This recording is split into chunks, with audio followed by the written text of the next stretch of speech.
Hey Trucked Up guys and gals, you're probably wondering what the heck I'm doing out at a Raceway to talk to you about EV trucks, but there's an amazing story about a guy and a company doing things a little bit differently, and we're gonna check it all out here at Mission Raceway, where they're lapping and racing and making a heck of a lot of noise and having a lot of fun.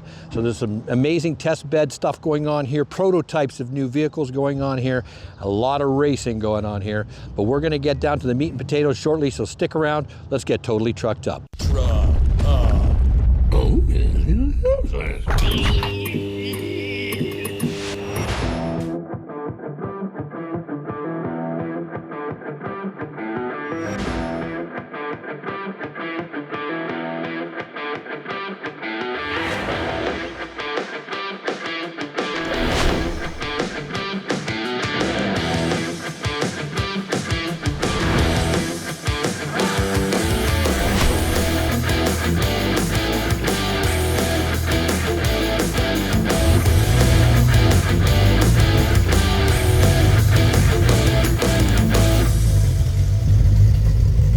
Hey Gary, thanks for having me out, man. Thanks for welcoming out Trucks and EVs. Really appreciate being here. This is so cool. Well, you got to explain to me why we're here. So tell me a little bit about you and what you do. Okay, well, my name is Gary Kwang, and I run a race team called Fanatics. So we also have a race shop in Richmond.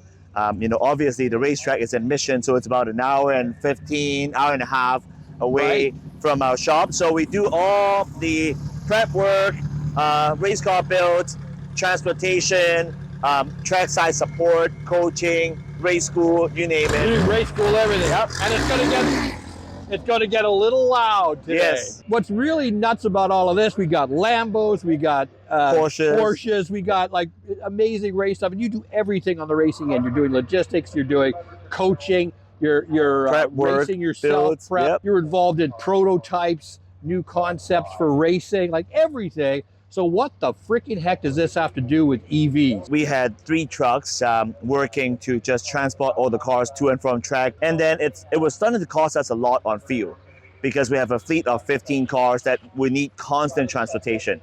So when one of our old trucks broke down, I said to myself, let's look into something different. So I started researching the Lightnings. And a friend of mine worked at Ford, and he let me test drove one. And I actually went there with my trailer, hooked it up, went for a trip. I said, this is way better than I've expected. It's freaking perfect. Yeah. And so the dollar amount, I think it's about the same if I have the same option on a gas 150 versus a Lightning.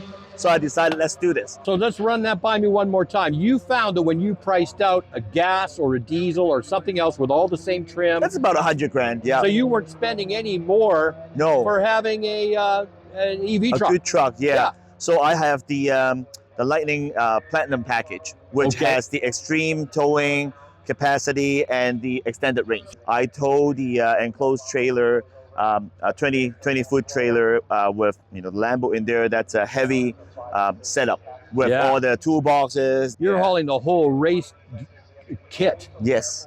Wow. And plus, about 3 years ago, we've installed level 3 charger here at the track, thanks to one of my team members, and he's big into EVs as well. So now from home, I can top it up all the way to 90%, 100%. I drive here with the rig. I still get about a little more than 50%. Okay. And then after I drop off, I need to take a break, plug it in. Right. And then 20 minutes later, I'm back on the road. My next trip. Fantastic. Yeah. One of the big things here is you're able to utilize the truck as a generator. You have access to power if you need it. Speaking of that, I need to tell you a story about my my RV, because my son started racing go-karts. So we bought an RV and we parked it at the go-kart track, which is essentially my second home now. Right. In the old days, we needed to fire up a generator, but then the generator has to be shut off by 11 o'clock. I can't have my TV, I can't have my coffee machine after hours. But now, because I have that extreme package, the extreme tow package and the extended range on my Lightning, I have the 9.6 kilowatt plug. After I got my setup drop off at the car track in Chilliwack, I just go to Chevron, top it up, and then I'm good for 4 days, plug in 24/7. AC, hot water, fridge, you name it. You name Microwave, it. So coffee. You're living off of your truck. Yes, and quiet.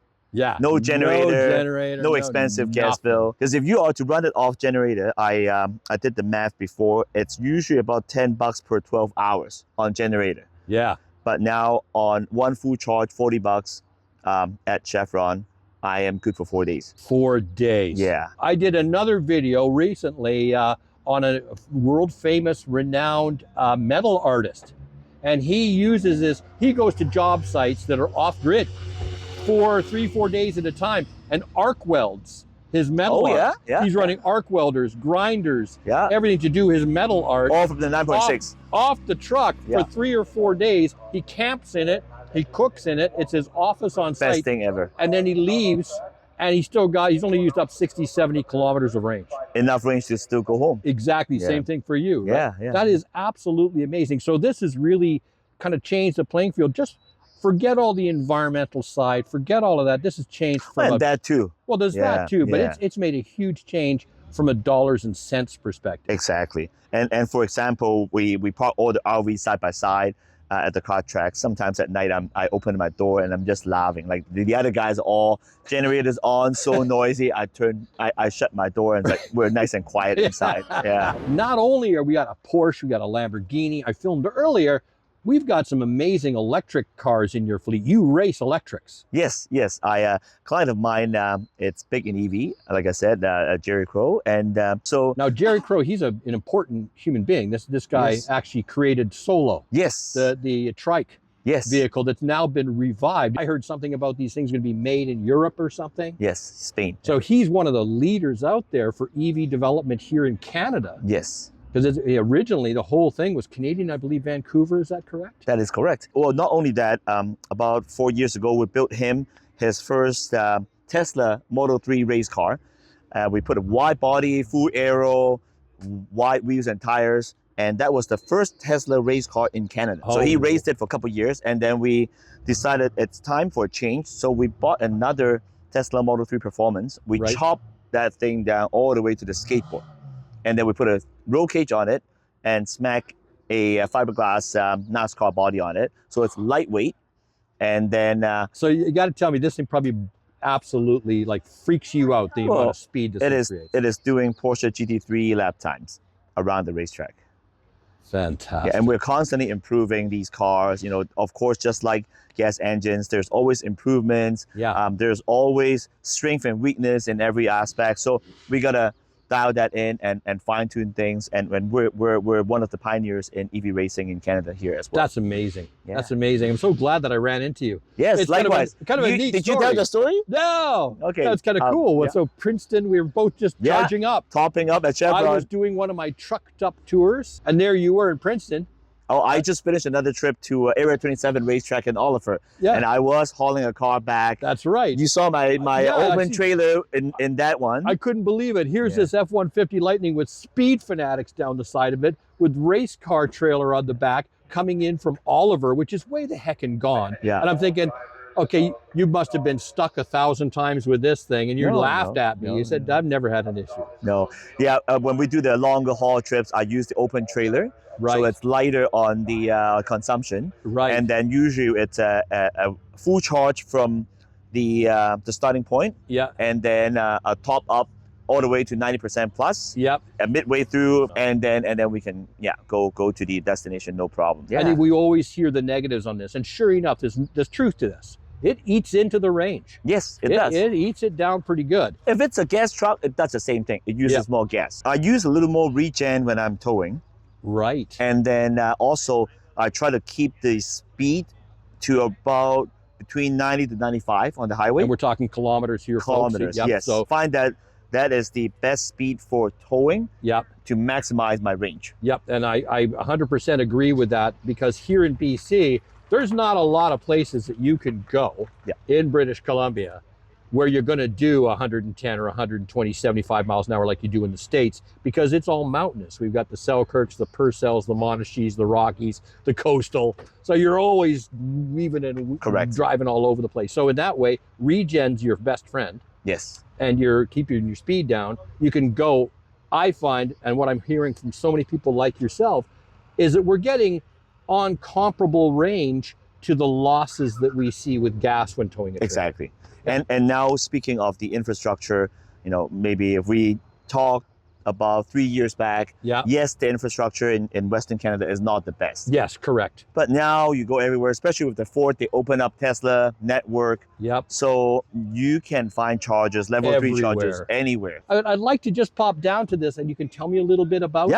Okay? Sounds good. Okay. We got a Model 3 stripped down right down to the skateboard.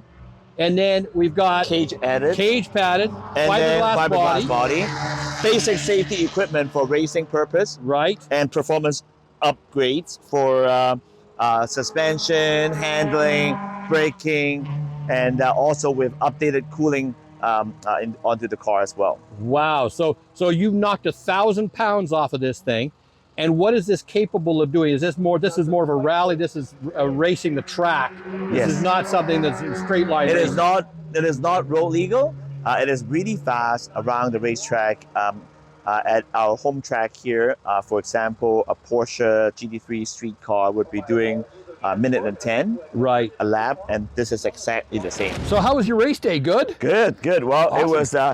First race of the season, so as always, we got a lot more work than all the rest of the other weekends. So we got to go through technical inspection, and then we got to make sure every car goes out smooth, and you know the drivers are rust off, not rusty. The driving's good, car's reliable, and we got through all that today. Good. So it was more of a not a test run, but a test run. Yes, exactly. It was still a competition. But the good news is our Miata car got first in his class, and then the Porsche won the overall. Wow! And then there was a novice guy from our team also won the novice race. So 3 wins in a row today. Good. So was there any training involved today? Did you have seasoned guys out? Yeah, we always give the drivers some coaching and you know get into that psychological game with them.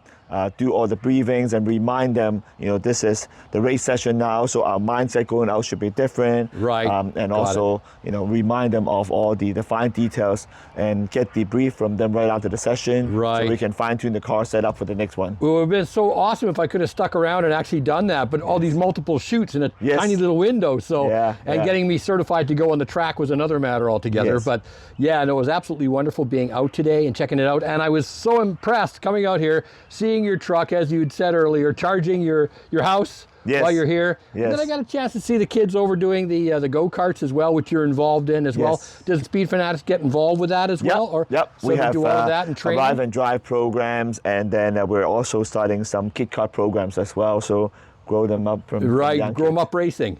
Well, that's awesome, man. So thank you very much for having Trucked Up EVs out. Very welcome. And looking forward to seeing more of you on the racetrack. Yes. And if anyone's interested in learning more about Speed Fanatics, this is the guy to call, Gary Kwang, and you can look him up online.